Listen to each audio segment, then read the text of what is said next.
이번 달하고 다음 달까지 갈지는 모르겠지만 이제 신명기서를 우리가 나가게 될 겁니다. 네, 저는 처음에 신명기 했을 때 뭣도 모를 때 하나님께서 신이잖아요. 하나님께서 명령한 책을 기록한 책이다 해서 그게 신명기인 줄 알았어요.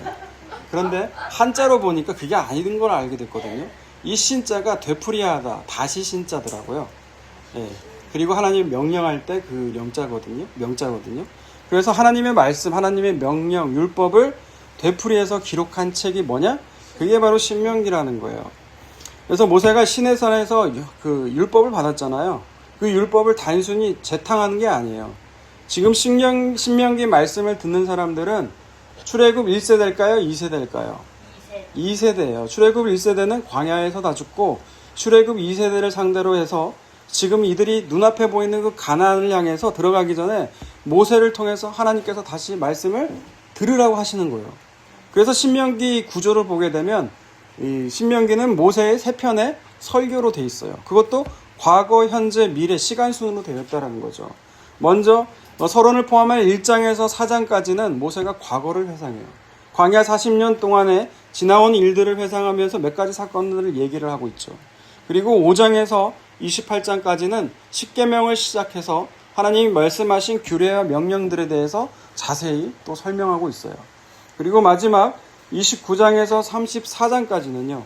이제 가나안에 들어가게 될 텐데 너희가 가나안에 들어가면 어떻게 해야 되느냐? 그 당부의 말과 모세의 죽음으로써 신명기는 마치게 됩니다.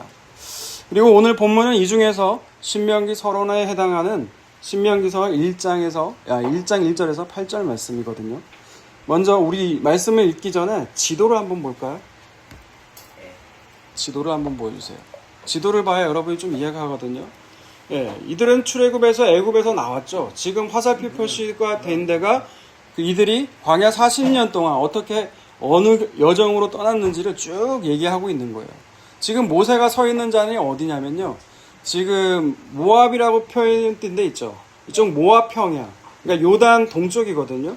지도에서 봤을 때 요단 동쪽에 있는 거예요. 그리고 지도를 보면 그 여매가 있고 사해라고 있죠. 그 위에 여매하고 그 다음에 그 위쪽으로 가게 되면 지도에는 잘려 있는데 그 위에 가면 여러분 갈릴리 호수 아시죠? 그 갈릴리 호수와 여매 사이를 연결해주는 강들이 있어요. 그 네 가지의 강이 있거든요. 그게 참 중요한 건데 그 앞에 보면은 지금 여기 다 잘렸네요. 예. 야르묵 강이 있고 그 다음에 그 앞에 그 야곱이 씨름했던 장소 그 강이 이름이 뭐죠? 압복강, 약복강가. 그 다음에 여기 지도에 나왔네요. 아르논강 표시돼 있죠. 염에서 나와 사에서 나와서 아르논강. 그 다음에 밑에 나와 있는 게 사렛강이라고 나와 있거든요. 그러니까 이 땅을 경계로 해서 에돔이 있고 모압이 있고 그 위로 가면 암몬이 있고 또 위로 가면 바산이란 나라가 있어요. 네, 이걸 지도를 얘기하는 이유가 오늘 본문과도 관련되어 있기 때문에 그래요. 네. 자, 오늘 1절 말씀 봅니다. 오늘 본문 1절 읽습니다. 시작. 이는 모세가 요단 저쪽 그 맞은편에 아라바 광야 곧 바란과 도벨과 라반과 하세롯과 디사악 사이에서 이스라엘 무리에게 선포한 말씀이니라. 네, 여러 지명들이 나오지만 여러분은 간단하게 말해서 어디에 서 있냐? 모세가 요단 동편, 요단 저쪽이라는 고유명사로 써 있어요. 요단 저쪽에서 지금 가나안을 목전을 두고 출애굽한 2세들을 향해서 이제 설교, 말씀을 선포하기 시작한 거죠. 여러분 이때 모세의 심정은 어땠을까요? 이때 모세의 심정은 여러분 어땠을까요? 하나님께서 이스라엘에게 약속하신 가나안 땅을 눈앞에 두고 있어요. 그런데 신명기서 말씀할 때 모세는 뭐냐면 민수기에서 이미 모세 너는 가나안 땅을 건너지 못한다고 말씀하셨거든요. 그러니까 모압 평야에서 모세는 이 설교들을 마치면 어떻게 해야 돼요? 죽어야 되는 거예요. 그럼 왜 모세는 하나님께서 가나안으로 들어가지 말라고 했을까라는 것이죠. 그리고 여호수아의 인도로 가나안으로 들어가게 하셨는가요? 그럼 궁금하지 않으세요? 안 궁금하군요. 네, 이 부분은 꽤 설명할 부분이 길어가지고 이걸 다음 주에 우리가 다뤄보기로 할 거예요. 그래서 2절 말씀, 2절에서 3절 다시 보면 봅니다. 호렙산에서 세일산을 지나 가데스 가나야까지 10하루 길이었더라. 마흔째 해 열함째 달 그 달 첫째 날에 모세가 이스라엘 자손에게 여호와께서 그들을 위하여 자기에게 주신 명령을 다 알렸으나 네, 다시 한번 지도를 한번 띄워주세요. 네, 저기 가운데 보면 신광야 밑에 가데스 바네아라고 있죠. 그 밑에 바란광야가 있고요. 바란광야에 속한 데가 가데스 바네아라는 곳이에요. 그러니까 호렙산이라고 하면은 지도에 표시됐나 보면 맨 밑에 있네요. 저 시내산이라고 추정하는 거예요. 여기 있을 것이다. 오늘 사우디아라비아 지방이거든요. 그쪽에 호렙산이 있는데 여기서 가데스 바네아까지는 겨우 며칠 걸린다고요? 10하루 길이라고요. 그러니까 애굽에서 나와서 가나안으로 들어가는 데는 넉넉 잡아도 보름이면 갈 수 있는 거리인데 지금 모세가 몇 년 걸렸다고 했어요? 40년이 걸렸다고 그래요. 이 말은 10하루밖에 안 되는 거를 40년을 광야에서 이들이 보내게 됐다는 거죠. 왜 40년이나 광야에서 보내게 됐을까요? 네, 그거는 2절에 나와 있는 바란 광야, 즉 가데스 바나에서 벌어진 일 때문에 그래요. 그 일을 먼저 우리가 보려고 해요. 민수기 13장을 봅니다. 민수기 13장 1절에서 3절까지 먼저 말씀 봅니다. 여호와께서 모세에게 말씀하여 이르시되 사람을 보내어 내가 이스라엘 자손에게 주는 가나안 땅을 정탐하게 하되 그들의 주상의 가문 각 지파 중에서 지휘관 된 자 한 사람씩 보내라. 모세가 여호와의 명령을 따라 바란 광야에서 그들을 보냈으니 그들은 다 이스라엘 자손의 수령된 사람이라. 네, 지금 하나님께서 모세에게 각 지파별로 지휘관 한 명씩 가나안을 점탐하도록 보낸 것처럼 나와 있죠. 근데 그곳이 어디예요? 출발점이 바란 광야라고 나와 있죠. 근데 아까 바란 광야에 속한 데가 어디라고요? 가데스 바네아라는 거예요. 그리고 모세가 말을 합니다. 이제 17절에서 20절 건너뛰어서 17절에서 이제 그 지도자 한 명씩 뽑죠. 네, 17절에서 모세가 가나안 20절. 땅을 정탐하러 그들을 보내며 이르되 너희는 네겝길로 행하여 산지로 올라가서 그 땅이 어떠한지 정탐하라. 또 그 땅 거민이 강한지 약한지 많은지 적은지와 그들이 사는 땅이 좋은지 나쁜지와 사는 성읍이 진영인지 산성인지와 토지가 비옥한지 메마른지 나무가 있는지 없는지를 탐지하라. 담대하라. 또 그 땅의 실과를 가져오라 하니 그때는 포도가 처음 익을 즈음이었더라. 네, 하나님께서 말씀한 대로 모세는 각 지파별로 한 명씩을 뽑고요. 그리고 그들을 보내서 그 땅이 정말 어떤 땅인지를 보고 오라고 그래요. 그러면서 그 땅의 열매를 갖고 와보라고 하죠. 그리고 그 열매가 뭐예요? 포도예요. 포도가 익을 때쯤이었다는 거죠. 그리고 그 정탐꾼 12명을 보내는데 21절에서 25절 봅니다. 이에 그들이 올라가서 땅을 정탐하되 신광야에서부터 하맛 어귀 르홉에 이르렀고 또 네겝으로 올라가서 헤브론에 이르렀으니 헤브론은 애굽 소안보다 7년 전에 세운 곳이라. 그곳에 아낙 자손 아이만과 세세와 발메가 있었더라. 또 에스볼 골짜기에 이르러 거기서 포도송이가 달린 가지를 베어 둘이 막대기에 꿰어 매고 또 성류와 무화과를 따니라. 이스라엘 자손이 거기서 포도를 베었으므로 그것을 에스볼 골짜기라 불렀더라. 40일 동안 땅을 정탐하기를 마치고 돌아와. 네, 이들은 40일 동안 가나안 땅을 두루두루 다녔다는 거죠. 그죠? 그리고 그곳을 보니까 어떤 사람들이 살고 있다고 그래요? 아낙 자손이라고 했죠. 성경에서 아낙 자손은 골리앗과 같이 거인족이에요. 체격이 어마어마한 거죠. 키가 2m, 4m예요. 4m. 그죠? 그리고 그 땅의 열매를 실제로 들고 오는데 이들이 두 사람이 메고 올 정도로 풍성한 땅이라는 거예요. 그리고 이들이 다시 가데스 바나에 돌아와서 이제 모세와 회중들에게 보고를 하게 됩니다. 26절에서 30절까지 쭉 읽어볼까요? 바란 광야 가데스에 이르러 모세와 아론과 이스라엘 자손의 온 회중에게 나와 그들에게 보고하고 그 땅의 과일을 보이고 모세에게 말하여 이르되 당신이 우리를 보낸 땅에 간즉 과연 그 땅에 젖과 꿀이 흐르는데 이것은 그 땅의 과일이니이다. 그러나 그 땅 거주민은 강하고 성읍은 견고하고 힘이 클 뿐 아니라 거기서 아낙 자손을 보았으며 아말렉인은 남방 땅에 거주하고 헷인과 여부스인과 아모리인은 산지에 거주하고 가나안인은 해변과 요단가에 거주하너이다. 갈렙이 모세 앞에서 백성을 조용하게 하고 이르되 우리가 곧 올라가서 그 땅을 취하자 능히 이기리라 하나. 네. 12명의 정탐꾼이 와서 모세와 회중에게 보고를 하는데 어떤 보고를 합니까? 26절에서 29절까지를 보면 그래, 그 땅은 정말 비옥한 땅이더라. 좋은 땅 맞다. 근데 그 땅에 사는 사람들은 어마어마한 사람들이다. 그들의 성읍을 보고 성벽을 보니까 이거는 우리가 우리 힘으로 도저히 할 수 없는 곳이다라면서 부정적인 보고를 하죠. 그죠? 그러니까 이런 분위기가 그 출애굽 1세대의 대체적인 분위기였어요. 그 땅은 참 좋은데 우리는 그 땅을 취하지 못할 거라는 거죠. 그런데 누구만이? 갈렙만이 백성을 조용하게 하고 올라가서 그 땅을 취하자고 그래요. 왜? 하나님이 준다고 약속하셨으니까. 그 땅을 주실 거라는 거죠. 갈렙만이. 자, 이에 어떻게 백성들이 반응을 보이는지 보세요. 31절, 33절을 봅니다.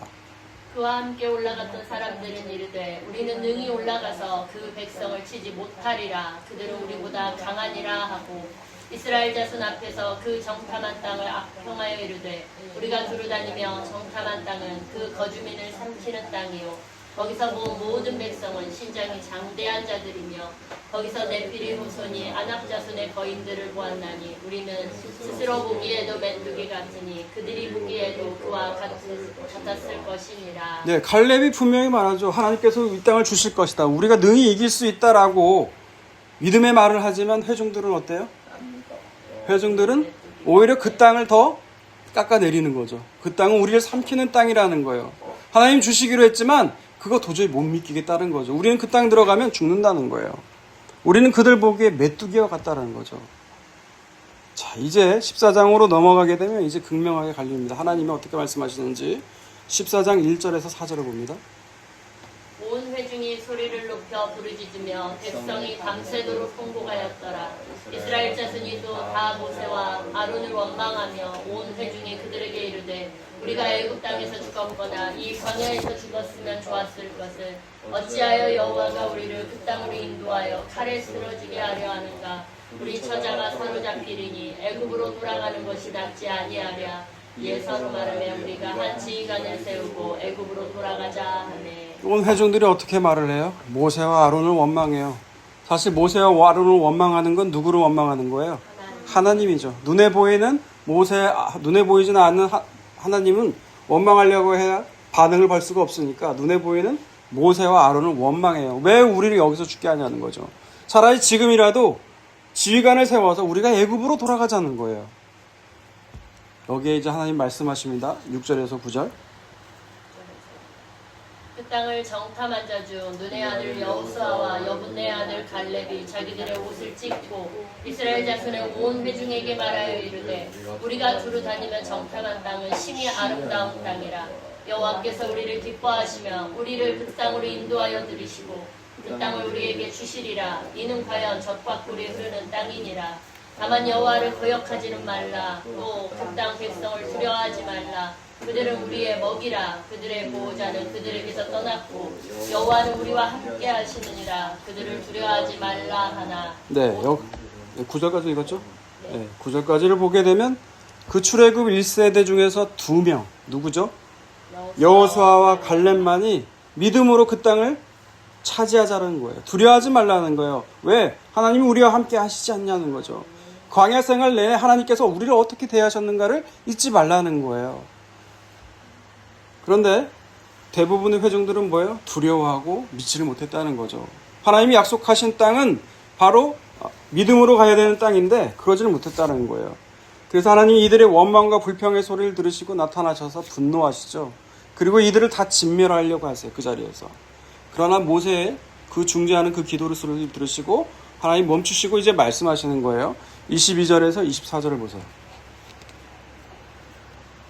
내 영광과 애국과 광야에서 행한 내 이적을 보고서도 이같이 10번이나 나를 시험하고 내 목소리를 청종하지 아니한 그 사람들은 내가 그들의 조상들에게 맹세한 땅을 결단코 보지 못할 것이요 또 나를 멸시하는 사람은 한 사람도 그것을 보지 못하리라.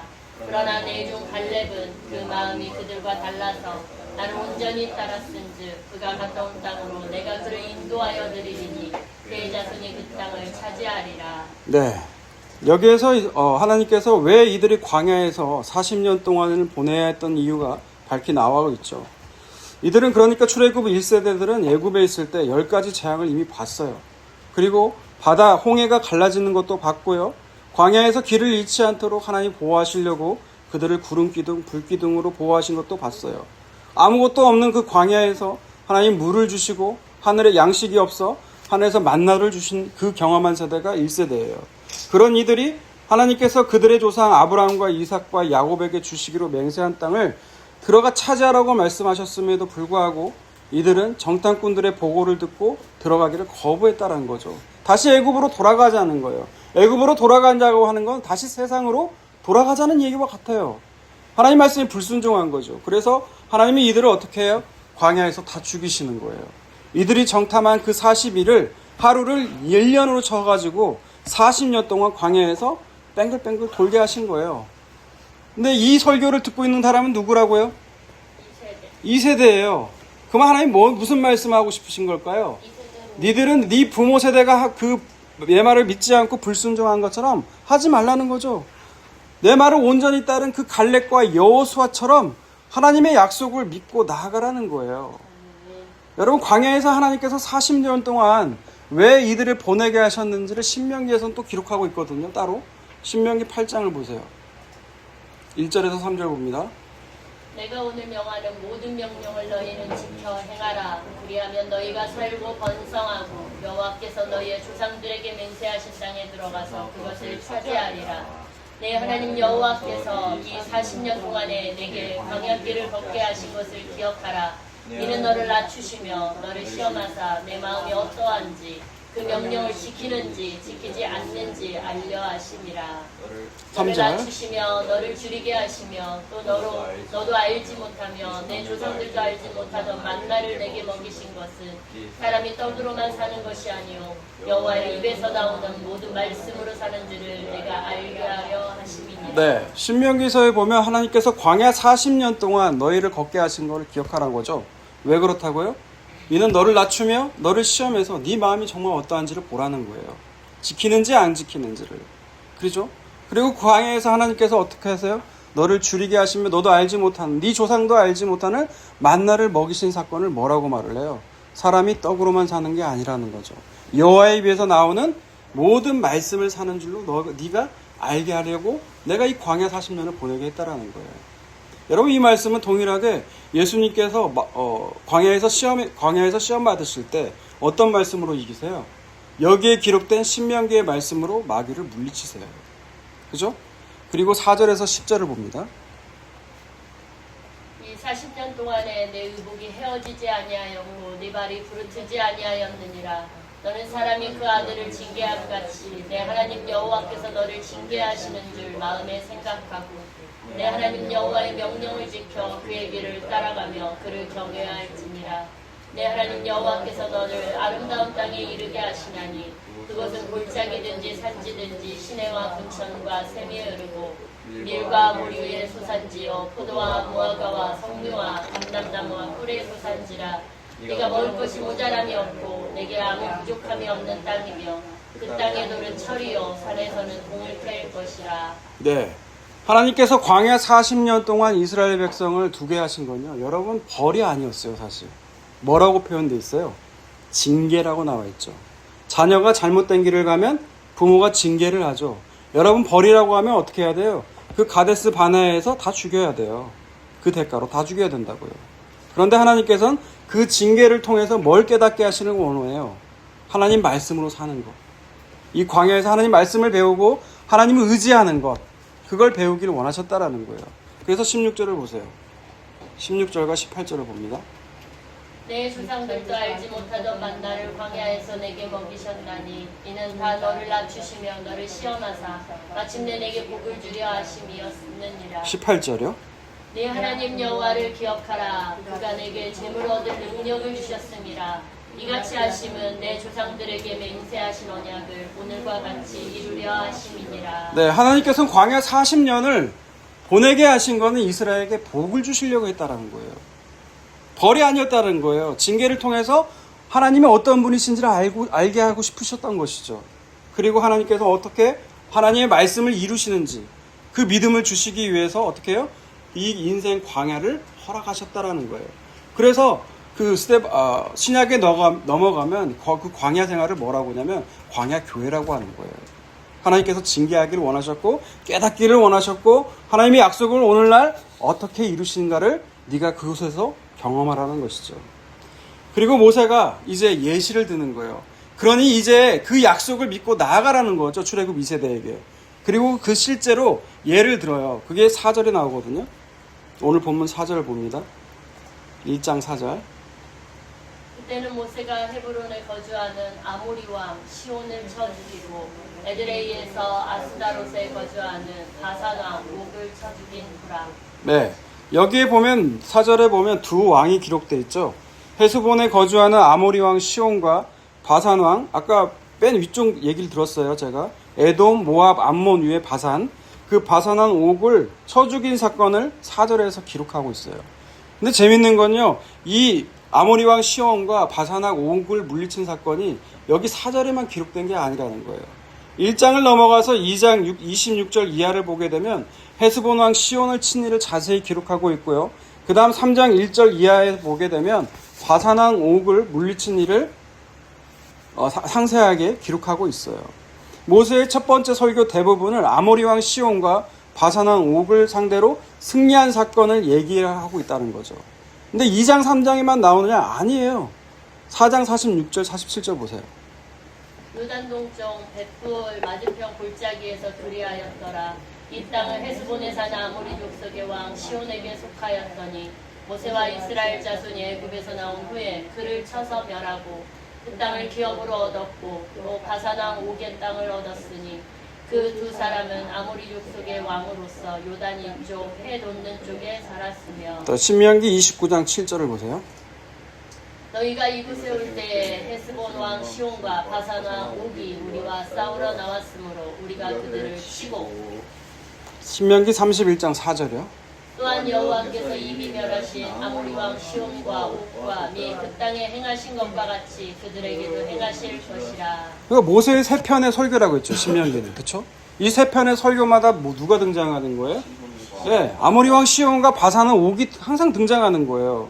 그럼 대체 아모리 왕 시온과 바산 왕 옥을 물리친 게 얼마나 의미가 있는 것이길래 모세가 이처럼 중복적으로 반복적으로 언급하고 있냐는 거죠. 그러면 그들의 세력이 어느 정도인지 신명기 3장 4절에서 5절을 보세요.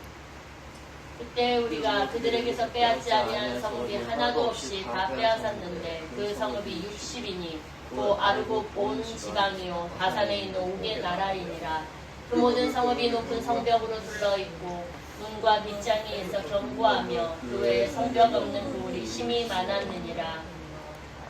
우리가 헤스본 왕 시온에게 4절 5절 읽었죠? 네. 그 바산악에 있는 그 옥의 나라를 보니까 모든 성읍이 뭘로 되어 있다고요? 높은 성벽으로 되어 있다는 거예요. 고고학적으로 이게 발견이 되는데 얼마나 높냐? 9m예요. 9m. 우리 지금 여기 천장이 2m는 안 될 것 같죠? 그죠? 2m가 될까요? 2m. 근데 이런 게 몇 개 쌓였느냐? 4개, 5개 높이가 있는 거예요. 네? 그런 성읍이 있었고 또 뭐가 있다고요? 문과 빗장이 견고하다라는 거예요. 깰 수가 없는 거예요. 지금 출애굽 2세대가 가진 게 철제 무기가 아니에요. 근데 이 사람들은 그냥 농사하는 농사꾼이라고 생각을 해봐요. 이들이 무슨 지식과 전략이 있겠어요. 근데 바산은 옥의 나라가 예를 들어서 이러한 견고한 성읍으로 둘러싸여 있다는 거죠. 그리고 이 성읍이 몇 개가 있냐? 60개가 있다라는 거예요. 바산이 이 정도 되면 아모리도 비슷하다는 거예요. 그죠? 3장 11절을 쭉 좀 내려가 볼까요? 읽습니다. 시작. 르바임 족속의 남은 자는 바산 왕 오군이었으며 그의 침상은 철 침상이라. 아직도 암몬 족속의 라빠에 있지 아니하냐. 그것을 사람의 보통 규빗으로 재면 그 길이가 9규빗이요 너비가 4규빗이니라. 네. 여러분, 그 왕 바산 왕 옥을 얘기를 하고 있는데 침상을 재보니까 길이가 몇 규빗이라고요? 9규빗이라고 나와 있죠. 9규빗이라는 건 한 4m 된다는 거예요, 키가. 그리고 너비가 4규빗이라고 하니까 그 절반에 해당되는 2m에 해당된다는 거예요. 그러니까 이들의 체격이 거의 거인이라는 거죠. 거인족. 그렇죠? 거기다 무기까지도 발달되어 있다는 거예요. 그런데 이들을 어떻게 이겼냐라는 거죠. 신명기 2장 33절에서 36절을 봅니다.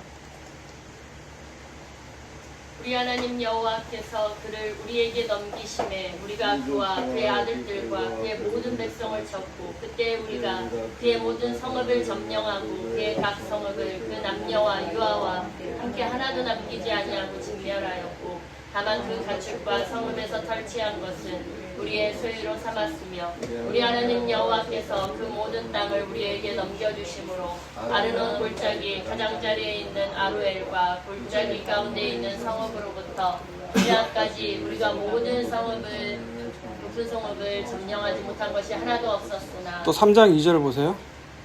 여호와께서 내게 이르시되 그를 두려워하지 말라. 내가 그와 그의 모든 백성과 그의 땅을 네 손에 넘겼으니 내가 헤스본에 거주하던 아무리 족속의 왕 시온에게 행한 것과 같이 그들에게도 행할 것이니라 하시고. 네, 여러분 2장 아까 본 33절하고요. 3장 2절에서 반복된 동사가 하나 있어요.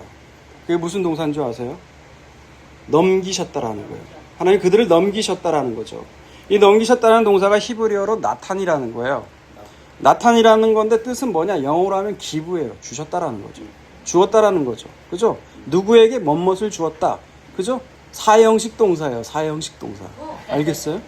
그리고 이 뜻이 두 가지, 하나 더 있는데, 하나의 뜻은 뭐냐? 두다, 놓다, 세우다, 만들다. 영어로 하면 make예요. make는 무슨 동사죠? 사역 동사죠. 목적으로 하여금 뭐뭐 하게 만드는 거예요. 그죠? 기부와 메이크의 둘 다 공통적인 게 뭐냐? 뭐뭐를 하도록 상황을 이미 하나님이 다 세팅하셨다라는 거예요. 그리고 이들에게 넘겨주셨다라는 거예요. 이들에게 그냥 주셨다, 만들었다라는 거예요. 그들의 힘과 무기와 성벽에 아무리 어떠해도 하나님이 그들을 이스라엘의 밥이 되게 만드셨다라는 거예요. 니들은 힘쓸 필요 없다라는 거예요. 누가 한다? 하나님이 하신다는 거예요. 그런 이 말을 듣고 있는 출애굽 2세대야 어떻게 해라? 나아가라는 거죠. 그래서 5절에서 8절을 오늘 본문 5절에서 8절을 보면 5절에서 8절 읽습니다. 모세가 요단 저쪽 모압 땅에서 이 율법을 설명하기 시작하였더라. 일러스되 우리 하나님 여호와께서 호렙산에서 우리에게 말씀하여 이르시기를 너희가 이 산에 거주한 지 오래니 방향을 돌려 행진하여 아모리 족속의 산지로 가고 그 근방 곳곳으로 가고 아라바와 산지와 평지와 네겝과 해변과 가나안 족속의 땅과 레바논과 순강 유브라데까지 가라. 내가 너희의 조상 아브라함과 이삭과 야곱에게 맹세하여 그들과 그들의 후손에게 주리라 한 땅이 너희 앞에 있으니 들어가서 그 땅을 차지할지니라. 이 땅은 이미 그 조상 아브라함, 이삭, 야곱 때부터 하나님께서 주시기로 한 땅이라는 거예요. 그 땅의 경계까지 쭉 얘기를 하고 있죠. 그러니 그 땅이 지금 너희 눈앞에 보이지 않느냐? 그러니 어떻게 하라? 들어가서 그 땅을 차지하라는 거예요. 이미 하나님이 다 만들어 놓으셨다라는 거예요. 신약은 오늘 이 사건을 어떻게 얘기를 하고 있느냐? 히브리서 볼게요. 히브리서 3장 15절에서 19절 봅니다. 성경에 일렀을 오늘 너희가 그의 음성을 듣거든 경노하시게 하던 것 같이 너희 마음을 완고하게 하지 말라 하였으니 듣고 경노하시게 하던 자가 누구냐? 모세를 따라 애굽에서 나온 모든 사람이 아니냐? 또 하나님이 40년 동안 누구에게 노하셨느냐? 그들의 시체가 광야에 엎드러진 범죄한 자들에게가 아니냐? 또 하나님이 누구에게 맹세하사 그의 안식에 들어오지 못하리라 하셨느냐? 곧 순종하지 아니하던 자들에게가 아니냐? 이로 보건대 그들이 믿지 아니함으로 능히 들어가지 못한 것이라. 네, 히브리서 기자가 얘기하고 있죠. 하나님의 음성을 듣고 하나님 말씀을 듣고 광야 40년 동안 하나님이 어떤 분이신지를 경험한 그 세대, 그 하나님이 경노하게 하신 자가 누구냐는 거죠. 그게 바로 출애굽 1세대라는 거예요. 어린 양의 피로요. 여러분 애굽에서 나왔어요. 그죠? 그리고 광야에서 구름 기둥, 불 기둥으로 하나님이 인도하시고 보호하심을 받은 경험한 세대예요. 근데 어때요? 이들은 믿음이 없었다라는 거예요. 목전에 바로 눈앞에 약속의 땅에 그 가데스 바네아에서 그 바네아를 두고 이들은 정탐을 한 결과 어때요? 믿지를 못했다는 거죠. 그래서 이들은 약속의 땅으로 들어가지 못했다라는 거예요. 그걸 뭐하고 결부시키냐? 이들이 믿지 아니함으로 그 약속을 받지를 못하더라는 거예요. 그러므로 히브리서 4장 1절에서 3절을 띄워주세요. 네, 4장 1절 여러분 이걸 보면서 제가 메시지 성경으로 이 부분을 읽어드릴게요. 그러므로 하나님 안에서 안식을 주겠다고 하신 그 약속이 우리를 이끌어서 그분이 세우신 목표로 데려가는 동안 우리 중에 자격을 읽는 사람이 없도록 조심하십시오. 우리가 받은 약속과 광야에서 그들이 받은 약속은 똑같은 것입니다. 그러나 그 약속이 그들에게 조금 더 유익이 되지 않는 것은 그들이 그 약속을 믿음으로 받아들이지 않았기 때문입니다. 하지만 그 약속을 믿는 우리는 안식을 경험할 것입니다. 이것은 믿음 없이는 되지 않습니다. 여러분, 출애굽 1세대는 애굽에서 광야까지 하나님으로부터 수많은 기적과 인도와 보호하심을 경험했어요. 그런데 가나안의 큰 성읍과 무기들, 그리고 거대한 체구를 가진 사람을 보고 두려워서 하나님이 가나안을 주시겠다고 말씀하신 그 약속을 믿지 않았다라는 거죠. 그 결과 약속의 땅에 들어가지 못했다라는 거예요. 여러분, 오늘날도 마찬가지입니다. 어린 양 예수 그리스도의 피로 구원받은 하나님의 백성들이 여러분 성도라고 부르는 거죠. 이 성도에게는 하나님이 오늘날 말씀하신 것처럼 정복해야 될 땅이 있다라는 거예요. 그거를 우리가 에베소서 말씀을 통해서 보고 마치려고 합니다. 에베소서 4장 21절에서 24절 있습니다. 진리가 예수 안에 있는 것 같이 너희가 참으로 그에게서 듣고 또한 그 안에서 가르침을 받았을진데 너희는 유혹의 욕심을 따라 썩어져가는 구습을 따르는 옛사람을 벗어버리고 오직 너희의 심령이 새롭게 되어 하나님을 따라 의와 진리의 거룩함으로 지으심을 받은 새 사람을 입으라. 네, 우리는 예수 안에서 구원을 받은 거죠. 어린 양의 피로 구원받은 백성인데요. 여러분, 그 안에는 누가 있다라는 거예요? 옛사람이 있다라는 거예요. 여러분, 그거 믿지 않는 사람을 얘기하고 있는 게 아니에요. 우리 안에 끊임없이 옛사람이 있다라는 거예요. 옛사람이 뭐라고 해요? 뜻이 정의가 유혹의 욕심, 육체의 욕심을 따라서 썩어져가는 그 구습을 따르는 것이 누구다? 그게 옛사람이라는 거예요. 그 옛사람을 벗어버리라는 거죠. 오늘날 하나님께서 우리에게 말씀하신 정복해야 될 그 땅인 것이 바로 우리의 옛사람이라는 거예요. 그럼 그 옛사람을 어떻게 벗어버리는데요? 그게 23절, 24절이에요. 어떻게 해요? 너희의 심령이 날마다 그리스도 안에서 새롭게 되는 거예요. 이거는 하루아침에 완성되는 것이 아니에요. 이제 예수님께서 이 땅에 다시 오시면, 재림이 다시 오시게 되면 이제 그럴 필요가 없어요. 이미 완성이 돼버리니까. 그러나 우리가 이 땅의 역사 동안 하나님께서 우리에게 허락한 그 기간 동안은 우리가 어떻게 해야 되느냐? 하나님께 날마다 우리의 심령이 새롭게 해달라고, 날마다 그리스도의 피로 덮게 해달라고, 그렇게 새롭게 해달라고 말을 하는 거죠. 그 새롭게 되는 길이 뭐냐? 24절을 같이 읽습니다. 시작. 하나님을 따라 의와 진리의 거룩함으로 지으심을 받은 새 사람을 입으라. 네, 어떻게 해요? 예수 그리스도는 의와 진리가 되시거든요. 그 거룩함으로 지으심 받은 그 새 사람을 입으라는 거예요.